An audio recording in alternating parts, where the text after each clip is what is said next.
Hello there, everyone. I hope that everybody's 2023 is going okay so far. By the time this video is posted, it'll probably be somewhere around the end of January or beginning of February. Better late than never, I suppose. The videos that I've been posting this month lately have been my thoughts on watching movies for the first time, and those were in 2022. I watched like over 50 or so. I've got a couple of videos out on that. And this one will be the first of 2023 of movies that I've watched. And I started out with Event Horizon. It was a very random pick. Probably would have been more suited for October, but whatever, go figure. So checked that one out. And I only watched it a few days ago this time instead of a few months ago. So there's that. And yeah, so this one has Sam Neill. It's got Morpheus. It's got a couple people in here that are familiar, and it's got a little team. It feels a little bit similar to Alien, and it's set up for cast basically and what they're doing in space. They're checking something out, but of course, the events that happen here are a little different. They're trying to go to this one ship here. I forget. They said like Lewis and Clark, but I don't remember if that was the name of the whole ship or half of the ship, like Lois or was that their ship that they took to get to that ship? I'm kind of forgetting the exact name of the stuff. I might miss a few details as I'm doing this a few days later, but that's all good. I do like space stuff. I'm a sci-fi guy. I like Stargate. That feels like what they're almost going for with this, with it having to do with portals and whatnot. This was the movie apparently, as far as I can tell, where they did the first paper and the pencil through the hole to describe a wormhole thing, because that's been around for a long time and referenced in lots of movies and shows that I've seen where they describe it that way. I don't know if this was the first one that does that, but I feel like it is with how focused the whole scene is on this. Usually it's more in passing in other movies, but no, there's a ship that they sent out there that's resurfaced, and they're going to go try to check it out, see what's happened, because it was supposed to go out there and see if they can go faster than light, but it disappeared for 7 years and it's reappeared. So, like, all right, we got to check this shit out.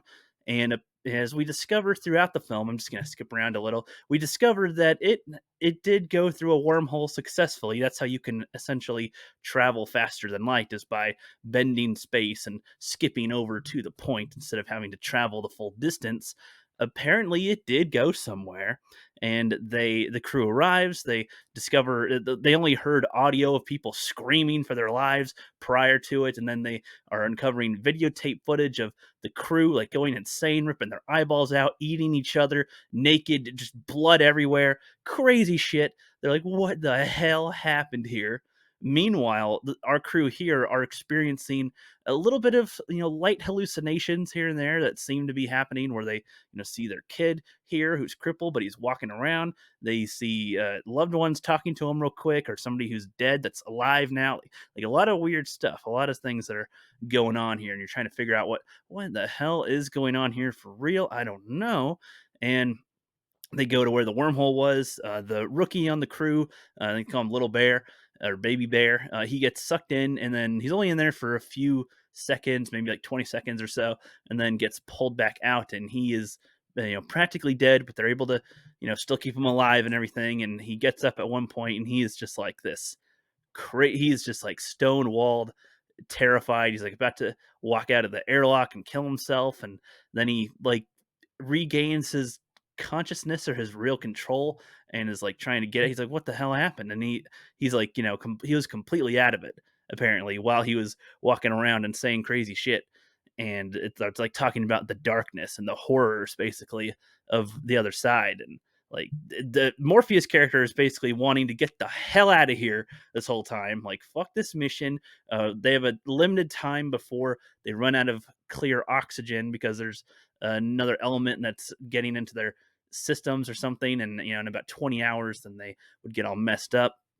A really good premise for sci-fi stuff, good stakes being raised here and there, and it's future technology, but it doesn't look like it's super advanced. It's not like mega. What the hell is even any of this? It makes enough sense for what it is. It's similar enough to Earth tech. Any average Joe could watch this movie and not be super confused or by the sci-fi or fantasy elements of it. So that's good. And they make sure to explain the stuff that's important pretty well, so you at least follow that part of it, the important part. And Anyway, it all turns out that Sam Neill, I was a little bit confused on the exact intention of this. So he built the ship, he built the wormhole drive, the Stargate, whatever you want to kind of call this here. He made the ship, he made the hull, and apparently the way he describes it is it's basically a portal to hell. Like they just wanted to go to another point in space, but he went beyond that. It seems, and it's like another dimension of torture and torment.